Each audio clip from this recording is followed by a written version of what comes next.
مهم يا ابراهيم برضه ملفتة للنظر يعني، وديت لو طبقتها على الماتش اللي فات، احنا بعد ما اتفرجنا على الماتش بتاع بالميراس وبورتو قلنا مين اشرس؟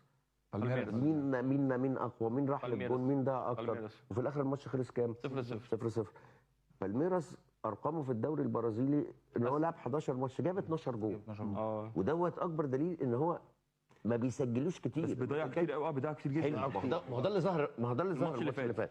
فدوت برضه يا ابراهيم بيستحوذ وبيروح وكده، انما ما هي دي الفعاليه اللي انا قلتها لعمر في الاول. حته ان هو بيجيب الجون كتير. روح يا عم 80 مره، ال 80 مره ما فيهمش فعاليه بالزبط. لو انا رحت مرتين بجونين خلاص شكرا، ما هو ده اللي انا بتكلم فيه. مدى فعاليتك يعني. وانا بحضر دفاعيا يا ابراهيم ما اقدرش اراهن على دي، وانا برضو معاك. ممكن هو في الماتشات اللي فاتت كلها ما عندوش فعاليه، يجي انا في ماتش انا مش بعول عليها يعني. لا انا مش بعول عليها، انا المنظور بتاعي انا قصدي ان هو مش الفريق برضو اللي يرعبني. ايوه دي جزئيه انه بيوصل كتير. 11 ماتش كسبان 7 ماتشات فوز من ال11، ولكن انت في الاخر جايب من 11 ماتش 12 جول، يعني انت بتكسب برضه يا كابتن برضه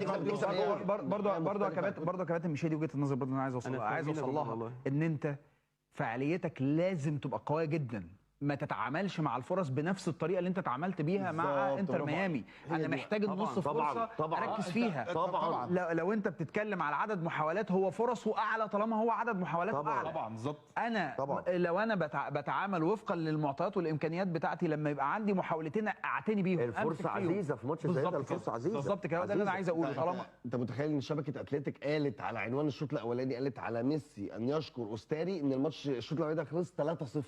طبعا انت متخيل هم حارس المرمى الشوط الاولاني بس. صحيح. فلا طبعا يعني.